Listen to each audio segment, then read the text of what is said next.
Everyone, good afternoon. कैसे हैं आप सब? आई होप आप सब बहुत अच्छे होंगे and welcome to my new blog. 3:30 बजे के आसपास का टाइम हो रहा था क्योंकि इसी टाइम पे मैं बेटू को स्कूल से स्टॉप से पिक करके आती हूँ। आते हुए 5-10 मिनट ऊपर नीचे हो जाते हैं, ट्रैफिक वगैरह होता है तो बाकी यही टाइम हो जाता है। 3:30 तो आराम से बजती ही है बेटू को लाने में। और आते हुए फिर कुछ फ्रूट्स वगैरह भी मैं लेती हुई आई थी क्योंकि एक साथ ना फिर पॉसिबल नहीं होता। वैसे तो संडे को हम सारे फ्रूट्स और सब्जियां लाते हैं, बट बीच बीच में भी ज़रूरत पड़ती रहती है, जैसे फ्रूट्स वगैरह या कुछ भी चीज़ें ज़रूरत होती है। तो मैं जब बेटू को लेने जाती हूँ ना तो साथ साथ लेती हुई आ जाती हूँ। तो थोड़ा बहुत फ्रूट मैं लेती हुई आई थी और उसके बाद ये बूंदी वगैरह जैसे छाछ वगैरह होती है ना उसमें मैं डाल करके पीती हूँ, मुझे अच्छी लगती है। पैकेट मैंने ओपन करा था और उसके बाद फिर मैं ऐसे ही भूल गई थी, इसको अच्छे से मैंने फ़ोल्ड करके रखा हुआ था तो वो भी सामने रखा था। अभी किचन में आई थी, काम कर रही थी, तो फिर मैंने उसको भी ट्रांसफ़र करके इस जार में रख दिया था। जब मैंने ये वाले जार ऑर्डर करे थे ना, कंटेनर्स ऑर्डर करे थे, तो इसमें ना 500 ml लिखा हुआ था। मैंने ध्यान नहीं दिया तो मुझे था कि यार इसमें हाफ़ केजी की चीज़ें बड़ी ईज़िली आ जाएंगी, तो ये सोच करके मैंने मंगवा लिया था। बट वो 500 ml लिखा हुआ था, तो इसमें हाफ़ केजी वाली चीज़ें नहीं आ सकती हैं, वो मैंने ध्यान नहीं दिया। बूंदी का जो पैकेट था वो बड़ा था थोड़ा सा, तो एक बार में नहीं आ रहा था। थोड़ा ओवर फुल करके मैं डाल भी रही थी, फिर भी बच ही रहा था और बूंदी भी ना फिर क्रैक हो रही थी। तो फिर मैंने उसको निकाल करके 2 कंटेनर्स में डाल करके रख दी थी क्योंकि मैंने काफ़ी सारे 12 पीसेस का सेट मंगवाया था, तो अभी 1-2 खाली पड़े थे, तो फिर मैंने 2 कंटेनर में डाल करके रख दी। और उसके बाद अभी फ्रूट्स वगैरह जो लेकर के आई थी उसको मैं साथ के साथ वॉश करके लगाने आ गई थी। और बेटू भी अभी वेट कर रही है, उसको गुआवा बहुत पसंद है। मनीष को भी गुआवा बहुत पसंद है और बेटू को भी गुआवा बहुत पसंद है। तो अभी मैं वॉश कर रही थी तो बेटू भी आ गई थी कि मुझे कट करके दे दो। टाइम पर आती है ना तो उसको फ्रूट्स वगैरह अच्छे लगते हैं, तो थोड़े से फ्रिज से मैं निकाल करके रखती हूँ। और ये तो वैसे भी अभी मैं लेकर के आई थी, तो बेटू को मैंने फ़्रूट कट करके दे दिए थे। और आते हुए मैं मेथी भी लेकर के आई थी, तो मेथी भी मैंने कहा साथ के साथ ना काम समेट देती हूँ क्योंकि बेटू के अभी पीटी चल रहे हैं, तो फिर इवनिंग का जो शेड्यूल होता है ना वो बहुत बिजी हो जाता है, मेरे को बेटू को टाइम देना होता है। और यही वो टाइम था जब मैं मेथी क्लीन कर रही थी और मेरा फ़ोन जो है वो खटाक से नीचे गिरा और उसकी पूरी स्क्रीन के टुकड़े टुकड़े हो गए थे। फ्रंट साइड से स्क्रीन नहीं टूटी थी, बैक साइड से सारा क्रैक हो गया था फ़ोन, क्योंकि ग्लास का था पीछे से, तो पूरा क्रैक हो गया था। यहाँ पे वो वाली क्लिप मैंने कट कर दी। यहीं पे ही मेथी जब मैं क्लीन कर रही थी तो मैं ना थोड़ा सा सेट करके रख के आई थी, बस जब मैं बैठने जा रही थी कैमरा लगा करके, फ़ोन लगा करके, तो मेरा फ़ोन जो है वो ट्राइपॉड समेत नीचे गिर गया। और फ़ोन जो था वैसे काफ़ी बार गिरा है, बट इस बार कुछ ज़्यादा ही डेंजर तरह से गिर गया और पूरी स्क्रीन जो है ना वो टूट गई थी फ़ोन की। तो पीछे की साइड से टूटी थी, आगे की साइड से स्क्रीन को कुछ भी नहीं हुआ था, कोई क्रैक नहीं आया था, कुछ भी नहीं हुआ था। तो उस टाइम पे तो मेरे को लगा, मतलब टच वुड मैंने करा और आ गई कि चलो कोई बात नहीं, पीछे का ग्लास क्रैक हुआ है तो उसमें मैं अच्छे से कवर लगा दूँगी। तो मेरा फ़ोन जो है वो वर्किंग था, तो मैंने दोबारा से, अभी आपने जो कट देखा उसके बाद मैंने दोबारा से व्लॉग लगाया। और यहाँ पे मेरा मन तो बहुत अपसेट हो गया था, बट काम पे मैं लग गई थी, अपना मेथी वगैरह क्लीन करने लगी थी।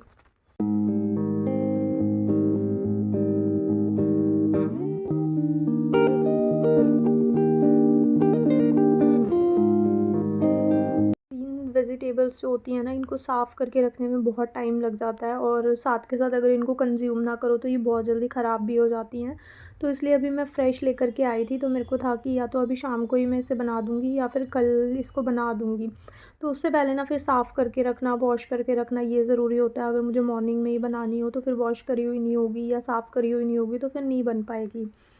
तो उसके बाद जैसे ही मैं मेथी वगैरह क्लीन करके हटी तो मैंने ना फटाफट अपना व्लॉग जो था वो एडिट के लिए करा। उसके ना 1 घंटे के बाद जब फ़ोन गिरा था, जब मैं मेथी साफ़ कर रही थी, तो जब मैंने फ़ोन उतारा था ना 10-15 मिनट बाद, तो मेरी फ्रंट स्क्रीन में ना एक ब्लैक सा स्पॉट आ गया था। तो ब्लैक स्पॉट जब आया तो मेरे को टेंशन सी हुई कि अब तो मेरा फ़ोन गया, मतलब वर्क कर रहा था बट फ्रंट साइड से उस टाइम पे कुछ भी नहीं था, बट उसमें ब्लैक स्पॉट आ चुका था जब मैं मेथी हटा करके, क्योंकि 10-15 मिनट की थी वो क्लिप। तो उसके बाद फिर मैंने कहा फटाफट ना मैं व्लॉग एडिट कर लेती हूँ। तो फिर मैं व्लॉग, उस दिन मैंने काफ़ी डिस्टर्बेंस भी हुई थी, तो मैंने शेयर करा था 2 दिन पहले के, आई थिंक व्लॉग में था। तो जैसे कैसे करके मैंने व्लॉग वगैरह अपलोड करके लगा दिया था। और जैसे ही मैंने व्लॉग अपलोड करा, मैंने उसमें बताया भी था कि स्क्रीन ना कंटिन्यू एकदम तेज़ी से ख़राब होती जा रही है। एक ब्लैक स्पॉट आया था, फिर उसमें से ना मतलब पिंक पिंक पिंक पिंक पूरी होती जा रही थी स्क्रीन। और नाइट होते होते तो पूरा फ़ोन जो था वो बिल्कुल ब्लैक हो गया था, उसके अंदर से कुछ भी विजिबल नहीं था। स्क्रीन प्रॉपर मेरी वर्क कर रही थी फ़ोन की, बट कुछ दिख ही नहीं रहा था। तो आप कौन से ऑप्शन पे क्लिक करोगे। और मेरा मूड इतना ज़्यादा ख़राब था कि एक तो मेरा फ़ोन भी अभी न्यू था और पूरा ख़राब हो गया था फ़ोन। तो और सबसे ज़्यादा बुरा लग रहा था कि उसमें मेरा डेटा था बहुत ज़्यादा, उसको कैसे मैं रिकवर करूँगी। तो पूरी रात फिर मैं अपसेट सी थी। फिर मॉर्निंग हुई, तो मॉर्निंग में फिर मनीष उसको ठीक कराने के लिए लेके गए। उस दिन सैटरडे था, तो मनीष लेकर के गए उसको ठीक कराने के लिए।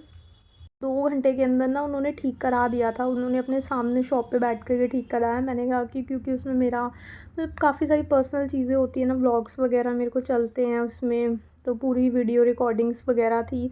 तो मैंने बोला अगर पॉसिबल है ना, वहीं पे बैठ कर के साथ के साथ ठीक करा के लाओ। तो वो साथ के साथ ठीक करा कर के लाए। 2-3 घंटे में वो ठीक करा के ले आए थे। और फिर मेरा फ़ोन ठीक हो गया था। उन्होंने अच्छे से स्क्रीन वगैरह पेस्ट करके उसको अच्छे से बांध के दिया था कि शाम तक इसको ऐसे ही यूज़ करना। और मतलब ये सब पीछे बड़ा पूरा दिन जो था वो मेरा सैटरडे का ख़राब रहा था। तो उसके बाद ये नेक्स्ट डे संडे की क्लिप है। तो फिर उससे पहले मैं बहुत डिस्टर्ब भी हुई थी जिस दिन मेरा फ़ोन ख़राब हुआ था, क्योंकि मेरा इसका चैनल का एक्सेस नहीं था मेरे पास बिल्कुल भी कि मैं क्या करूँगी, मेरे को कुछ समझ नहीं आ रहा था। तो फिर मैंने जो दूसरा फ़ोन हम न्यू लेकर के आए थे ना, अभी दिखाया था मैंने 4-5 दिन पहले, तो उसमें मैंने डाला। और इस वाले से ना मुझे कंफ़र्म करना था, तभी उसमें मेरी आईडी खुल सकती थी। तो वो एक अलग स्ट्रेस था, तो उसके पीछे भी बड़ी लंबी सी कहानी है। तो चलो अपने ब्लॉग पे कंटिन्यू करते हैं। तो यहाँ पे संडे मॉर्निंग हो चुकी थी। कोकोनट वाटर मैंने पी लिया था। रात को मनीष ने ना ब्लिंकिट से कुछ सामान वगैरह ऑर्डर करा था, वो कचर-पचर सा, तो उन्होंने वो अपना खा लिया था। और मैंने अपने लिए कोकोनट वाटर ऑर्डर कराया था कि आप सब ये खाओ, मेरे लिए कोकोनट वाटर ऑर्डर कर दो। तो मैंने अपने लिए कोकोनट वाटर ऑर्डर करा था, तो वो मैंने पिया। और उसके बाद संडे था, बट स्टिल मेरी ना सुबह नींद जल्दी से खुल गई थी, क्योंकि फ़ोन मेरा अभी भी ऐसा था कि अभी क्योंकि रिपेयर होकर के आई है स्क्रीन, तो ये 3 दिन चलेगा, 4 दिन चलेगा, कुछ कह नहीं सकते। तो मतलब मैं ना अपसेट ही थी इस टाइम पे भी। तो सुबह मेरी नींद जल्दी खुल गई थी, और रात को ना लेट तक मैं सारा कुछ ना डीप क्लीन, जैसे जो सोप डिस्पेंसर होता है वो सब मैं डीप क्लीन करके सोई थी। मैं सारा कुछ वॉश करके, उसकी बास्केट वगैरह वॉश करके सोई थी। और अभी आपको मैं पास से जो दिखा रही हूँ ना, वो मैं ये दिखा रही हूँ कि जैसे फ्रूट्स वगैरह ना फ्रिज में आ नहीं रहे थे, तो थोड़े बहुत ना मैंने सुबह के लिए बाहर निकाल करके रख दिए थे। उसकी वजह से पूरी किचन में इतनी सारी फ्लाइज़ आ गई थी। देखो एक दो उड़ती हुई आपको दिख रही होंगी, आई थिंक दिख ही रही होंगी। तो ना ये छोटी-छोटी, स्पेशली ये जो ग्रीनरी वगैरह मैंने जहाँ पे रखी है, यहाँ पे आकर के ज़्यादा बैठती हैं। और ये देखो ऊपर ये घूम रही है ना ब्लैक शीशे के ऊपर। दूसरी जगह दूसरा ये जहाँ पे सब्ज़ी वगैरह या कुछ भी आप फ्रूट या सब्ज़ी रख दोगे, तो वहाँ पे आकर के ये घूमने लगती हैं। इसके ऊपर ना इतना गुस्सा आ रहा था। एक तो मेरा मूड वैसे ही ठीक नहीं चल रहा, और ये पता नहीं कहाँ से घुस गई, और इसको कैसे भगाया जाता है। गाइज़ अगर आपको इसका सॉल्यूशन पता हो तो मुझे ज़रूर बताना। ये जो घुस गई है ना 2-4 तो वो किचन में जब घूमती है ना, तो मुझे बहुत इरिटेशन होती है। देखो ये फ्लाइज़ है ना, ये छोटी-छोटी फ्रूट फ्लाइज़ इनको बोलते हैं। तो इनको कैसे भगाया जाता है, या फिर इसका क्या सॉल्यूशन है, अगर आपको पता हो तो प्लीज़ मुझे कमेंट बॉक्स में ज़रूर बताना। और उसके बाद यहाँ पे फिर मैंने आलू बॉयल होने के लिए रखे थे, क्योंकि आज बनने थे आलू के पराठे। संडे था, काफ़ी दिन हो गए थे पराठे अलग अलग टाइप के मैं बना रही थी, मोस्टली मूली के ज़्यादा बन रहे थे। तो आज बेटू ने बोला कि आज उसको आलू के पराठे खाने हैं। यहाँ पे फिर मैंने आलू बॉईल करने के लिए रख दिए थे, और आटा वाटा भी साथ में लगा दिया था, और मेरा मूड ऑफ ही था। तो मनीष ने बोला कि ठीक है कोई बात नहीं, ठीक हो जाएगा, दूसरा ले लेंगे फ़ोन। तो थोड़ी सी ऐसे मस्ती मजाक चल रहे थे। और संडे थोड़ा सा ना वैसे भी हैप्पी हैप्पी वाला डे होता है। उस दिन हम बहुत इंजॉय करते हैं, सब लोग घर पे होते हैं, सबके घर पे एक अलग सही माहौल होता है, हैप्पीनेस सी होती है। क्योंकि पूरा वीक जो होता है सब अपने अपने कामों में बिज़ी होते हैं, बच्चे स्कूल चल जाते हैं, हस्बैंड ऑफिस चला जाता है, और हम भी अपने रूटीन वाले कामों में लगे होते हैं। और एक प्रेशर भी होता है, इसके बाद ये करना है, उसके बाद वो करना है, पूरे टाइम टेबल के अकॉर्डिंग हमको चलना होता है। तो संडे ही होता है जब हम बिना प्रेशर के मतलब बहुत रिलैक्स फ़ील करते हैं। तो आलू के पराठों की मैंने प्रिपरेशन करके सब ढक वक के रख दिया था। उसके बाद फिर मैंने मनीष से पूछा था कि आपको मैं आंवला और बीटरूट जूस बना कर के दूँ, तो उन्होंने बोला कि हाँ बना कर के दे दो। तो सारे आंवलास को मैंने थोड़ा सा ऐसे रफली चॉप कर लिया था और इस ग्राइंडर जार में डाल दिया था, और साथ में मैंने 2 ले लिए थे बीटरूट।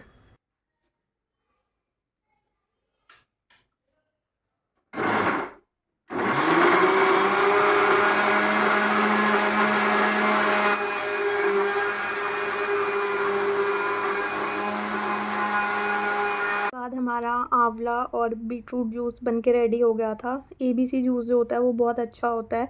वैसे तो सारी चीज़ों को मैं प्रेफ़र करती हूँ जूस फॉर्म में ना लेकर के, जो प्योर फॉर्म होती है ना खाने वाली, वैसे हमें खाना चाहिए, क्योंकि जब हम खाते हैं ना चीज़ को, तो उसके साथ उसका फ़ाइबर भी हमारे स्टमक में जाता है, जो कि डाइजेशन में हमारी हेल्प करता है। और जो जूसेस होते हैं ना वो डायरेक्ट थोड़ा सा आई थिंक शुगर लेवल बढ़ाते हैं बॉडी में जा कर के, उतने ज़्यादा डाइजेस्टिव नहीं होते हैं, मतलब कंपैरेटिवली कि आप कोई चीज़ खा रहे हो उसका ज़्यादा हमको बेनिफिट मिलता है। और जो जूसेस होते हैं ना वो इतना अच्छा फॉर्म नहीं होता। हाँ, अगर आप नहीं खा सकते हो आंवला, तो जब आगे अगर पॉसिबल ही नहीं है आपके लिए खाना, तो फिर तो ठीक है, आप जूस पी सकते हो। अदरवाइज़ अगर आप उसको खा सकते हो किसी भी चीज़ को, तो आपको खाने की ही फर्स्ट प्रायोरिटी रखनी चाहिए कंपैरेटिवली जूस वगैरह निकालने की। ये जूसेस वगैरह निकालना थोड़ा सा लेंदी प्रोसेस भी होता है, इसमें टाइम भी बहुत ज़्यादा जाता है और बेनिफिट भी हाफ़ मिलता है। तो यहाँ पे 3 कप्स में मैंने डाल दिया था, और ये देखो बेटू से बिल्कुल पिया नहीं जा रहा था। उसने मतलब ऐसे पिया और ऐसे निकाल दिया। वो देखो नीचे भी गिरी हुई हैं थोड़ी सी ड्रॉप्स। मैंने अपना पी लिया था, उसको मैंने बहुत समझाया, बट फ़ोर्सफुली वो नहीं पी पा रही थी जूस को। तो फिर ले लिया मैंने, बचा हुआ जो था वो मैंने रख दिया था कि अब मनीष पिएंगे। ये गए हुए थे कुछ गाड़ी का ना, शायद हवा नहीं थी, गाड़ी पंचर थी या हवा नहीं थी, तो उसको हवा डलवाने के लिए गए हुए थे, क्योंकि कहीं जाना पड़े इमरजेंसी में, तो फिर गाड़ी में तो हवा रहनी ही चाहिए। तो वहाँ से आए थे ये अपना काम वाम करा करके, और इनको जूस दिया था, तो इनका भी कुछ इस टाइप का रिएक्शन था, आप देख सकते हो।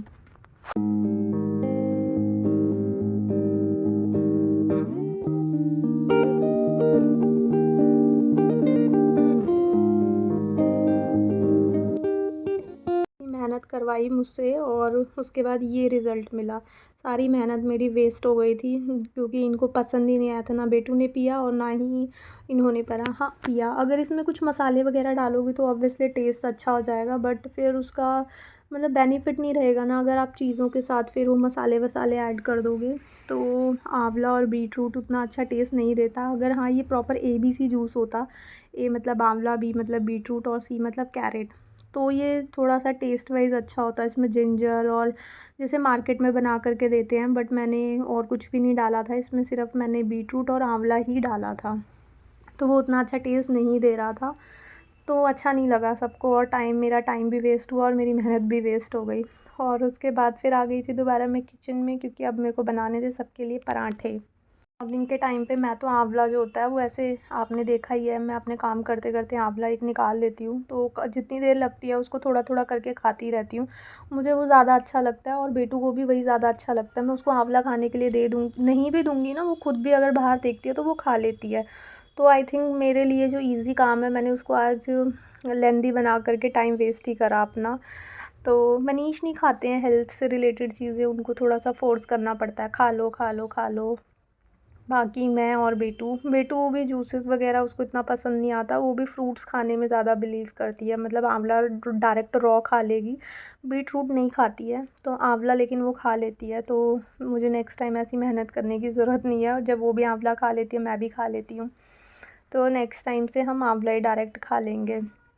और उसके बाद फिर यहाँ पे मैंने साथ साथ पराठे वगैरह भी बनने के लिए रख दिए थे, क्योंकि थोड़ा सा लेट वेट हो गया था, संडे था, मनीष बाहर गए हुए थे, आए थे, तो फिर जूस का एक शॉट पिया था उन्होंने भी और हम सब ने। और उसके बाद फिर पराठे मैंने बनाए, और उसी बीच में ना एक हमारी बहुत ही प्यारी स्वीट सी सब्सक्राइबर है, इतनी ज़्यादा पॉजिटिविटी वो स्प्रेड करती है ना, पूरी फुल वीडियो उन्होंने वॉच करी हुई होती है, और हर चीज़ के लिए वो इतना ज़्यादा अप्रिशिएट करती हैं। तो उसी बीच में ना अनीता अग्रवाल जी हैं, उनका कमेंट हमें रिसीव हुआ था, मनीष ने भी पढ़ा था, तो उन्होंने बोला था कि आपको ना आई थिंक नज़र लग गई है, और इस तरह से आप मनीष को बोलो कि वो आपकी नज़र उतारेंगे। तो काफ़ी ना फ़नी वे में उन्होंने ये करा और मतलब बहुत इन्जॉय कर रही थी मैं, स्पेशली मुझे बहुत अच्छा लग रहा था। और ये देखो ये साथ साथ अपनी नौटंकी भी कर रहे थे। पहले इन्होंने मेरे सर से घुमाया, मैंने कहा सिर्फ मेरी खोपड़ी खोपड़ी की नज़र उतरेगी, पूरी बॉडी से तो आपने नज़र उतारी नहीं। तो उन्होंने फिर पूरा घुमाया, पहले जैसे हाथ हाफ़ घुमा लिया था ना, तो उन्होंने बोलते हैं, मैंने कहा आपने तो सिर्फ हाफ़ ही नज़र उतारी है। फिर उन्होंने फुल उतारी और 7 टाइम उन्होंने क्लॉकवाइज़ और 7 टाइम एंटी क्लॉकवाइज़ बोला था।